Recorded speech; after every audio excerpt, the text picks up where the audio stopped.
Par se dire que être architecte, c'est principalement rechercher les compromis et savoir poser les problématiques. Dans le sens où il ne faut pas se dire il faut partir sur une techno par obsession ou par... voilà. Donc, savoir poser les problématiques. Il y a une idée chez Google qui est que on s'occupe que d'un ordre de magnitude à la fois. C'est-à-dire qu'on ne va pas chercher à tirer une problématique de super loin, super loin, super loin. On la traite que d'une complexité compréhensible par une équipe, une petite équipe, quoi, en fait, finalement. Et du coup, alors évidemment, ça s'est fortement orienté sur une architecture en services qui vont communiquer entre eux. Donc des microservices et des trucs comme ça. Donc les fameux hexagones là qu'on voit un peu de partout, où un hexagone représente, on va dire, un service, un web service ou une application et qui met à disposition des contrats à l'extérieur et qui va utiliser des contrats d'autres hexagones. Voilà. Et donc, il y a seulement 3 nombres dans le logiciel, c'est 0, 1 et beaucoup. Donc en gros, voilà, c'est comme ça qu'on peut identifier les connexions. De toute façon, vous savez tous comment on fait des tables ou des trucs comme ça. Alors, du coup, l'important c'est de savoir découper une application. Et c'est vrai qu'on avait plutôt tendance avant à découper par rôle technique au sein d'une application. Et de plus en plus, du coup, l'orientation c'est de découper en zones fonctionnelles. C'est-à-dire que dans un package, par exemple, on va avoir la gestion, comment dire, la gestion de l'envoi, par exemple, pour du shipment, pour une boîte qui gère des produits, etc. Le shipment peut être un service autonome. Là où la gestion des produits est peut-être dans un autre service.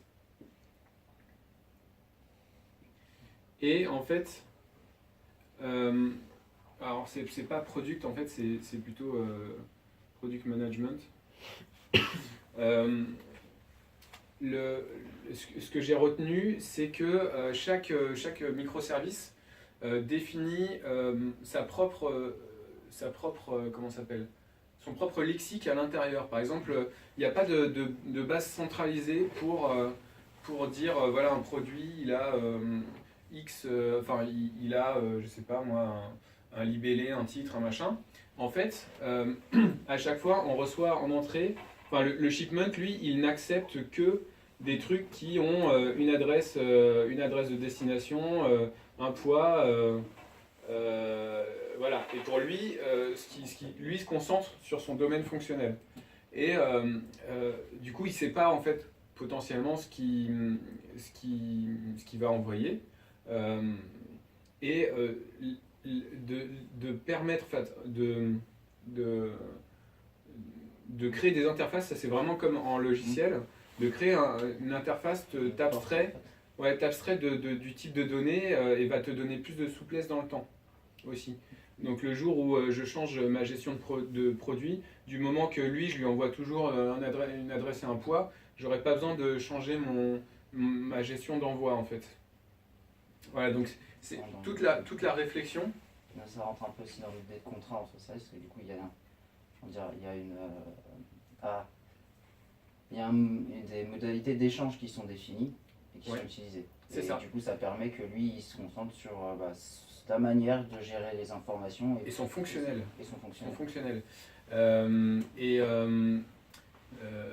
Il y a donc toute architecture, enfin les principes, ça c'est on va dire l'expression finale de ces grands principes qui sont mis en place. Et donc,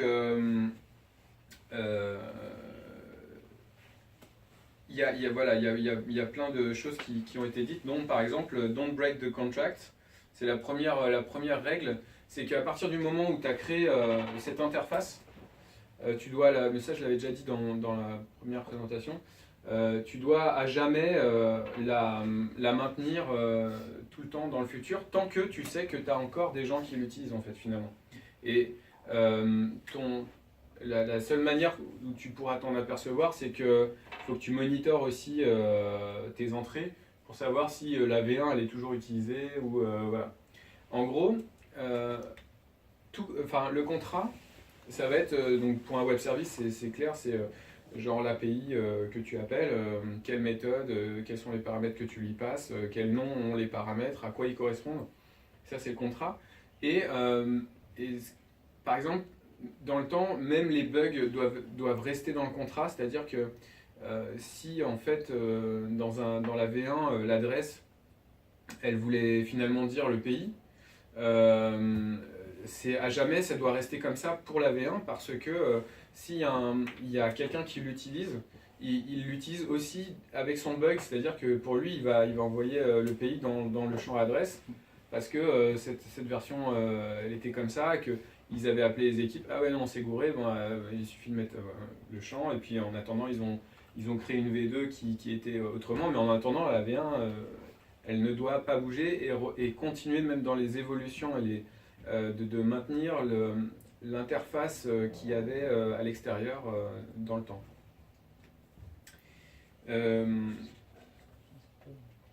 Voilà, donc l'hexagone, c'est aussi, la règle c'est keep it simple. Il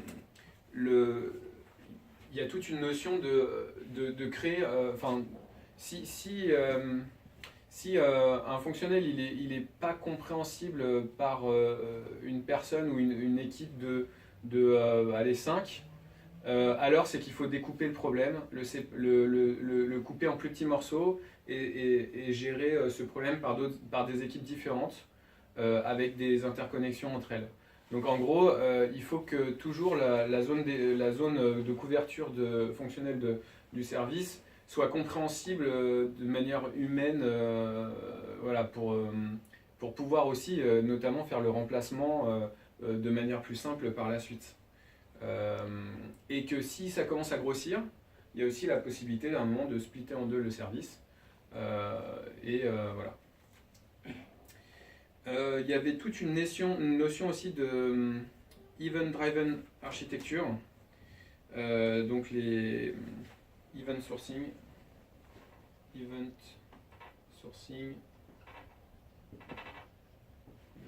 driven architecture.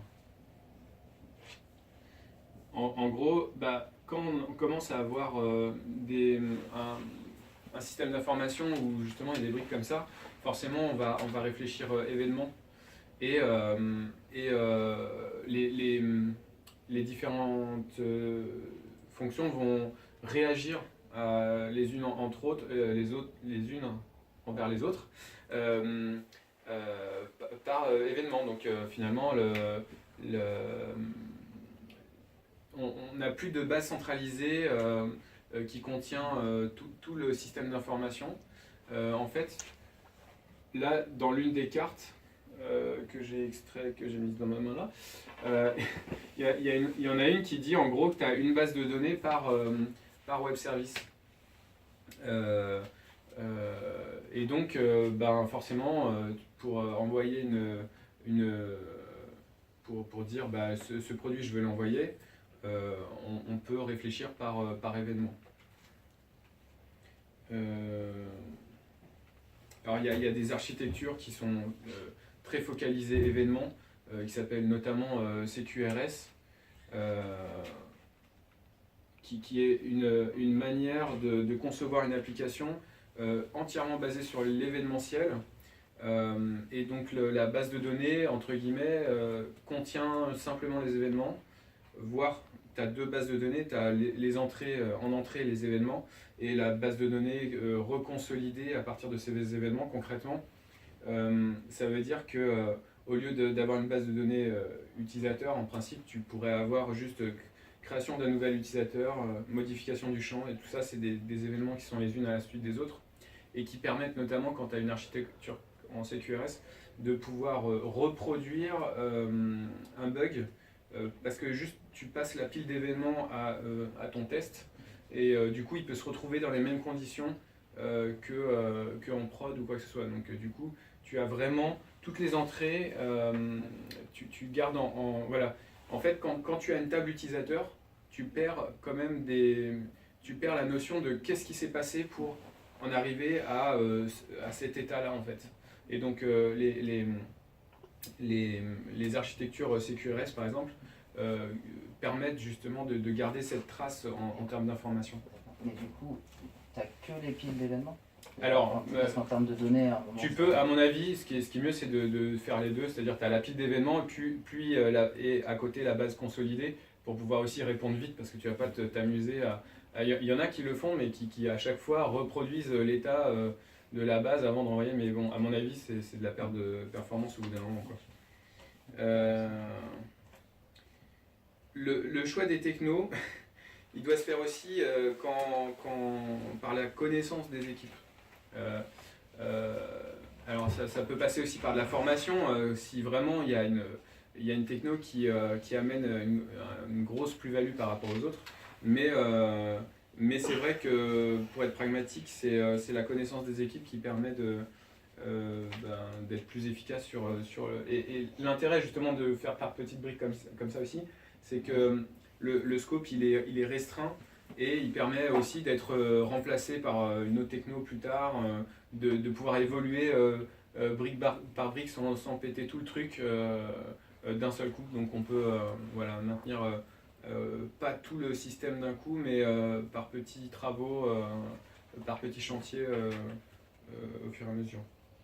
Et on peut même faire cohabiter différentes technos dans des briques séparées. Voilà, complètement. Bah, typiquement, des web services, c'est le cas, parce que l'interface, c'est HTTP, donc ils communiquent par un même protocole, mais en fait, ça pourrait être autre chose que des web services. Mais par exemple, il peut y avoir un bus de données entre les deux, ou des trucs comme ça. L'architecture, il y a un truc aussi que j'ai retenu, c'est 50% de technique, 50% de communication. Et il y a un truc qui est intéressant que j'ai retenu, c'est la notion d'architecture decision record.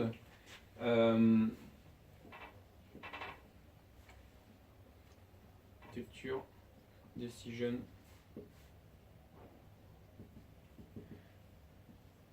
En gros, c'est de garder la trace de pourquoi on a pris cette décision. Souvent, quand on arrive sur un projet, on peut se dire, en fait, on fait comme ça, mais sauf que la connaissance de savoir pourquoi on fait comme ça, elle est beaucoup plus importante finalement que de savoir pourquoi que de l'appliquer. Parce que potentiellement, à partir du moment où tu sais pourquoi tu le fais, tu peux aussi savoir si tu peux la maintenir ou la révoquer ou en inventer d'autres. Et une solution à un problème qui s'était posé à ce moment. Voilà, c'est ça. Ça se trouve, le problème n'existe plus et le truc qu'on a gardé de manière de faire, finalement, elle est désuète, mais sauf qu'on le sait plus. Donc voilà, ça c'est. Et ils ont parlé de moyens pour le faire, ça? Que tout est. Enfin, c'est de la documentation, de toute façon. Mais qu'à chaque fois que tu as comment ça s'appelle, une prise de décision, tu documentes pourquoi. Voilà. Et donc, toujours dans la partie com, j'ai retenu un truc qui est pas mal, qui est la loi de Conway en 1967. Le mec a dit donc qu'une organisation produit un design dont la structure est la copie des structures de communication de l'organisation. Donc en gros, ce que cet architecte, je crois il l'était,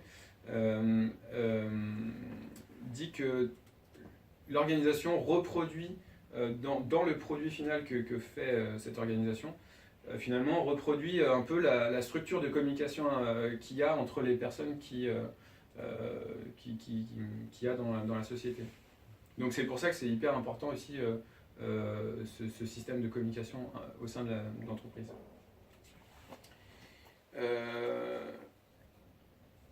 Voilà, et donc sur le rôle de l'architecte, il y avait un point d'attention de ne pas faire en sorte que l'architecte soit un héros, dans le sens où il ne faut pas que ce soit, à terme, toujours lui à qui on fait appel, parce que sinon on ne sait pas faire nous-mêmes, entre guillemets, et que le jour où il se barre, on est dans la merde. Donc en gros, le but, c'est que l'architecte arrive justement, notamment par ces docs-là, à diluer sa connaissance et à faire en sorte qu'il ne soit pas essentiel, mais une brique aussi du fonctionnement de l'architecture, et plus une sorte de coach, mais une coach qui insuffle des idées, mais que ce ne soit pas le seul mec à qui on fait appel, parce que quand il n'est plus là, c'est mort, quoi. En fait, il faut qu'ils t'apprennent à pêcher et pas juste te donner un Ouais. poisson quand on a besoin. C'est le principe. Voilà.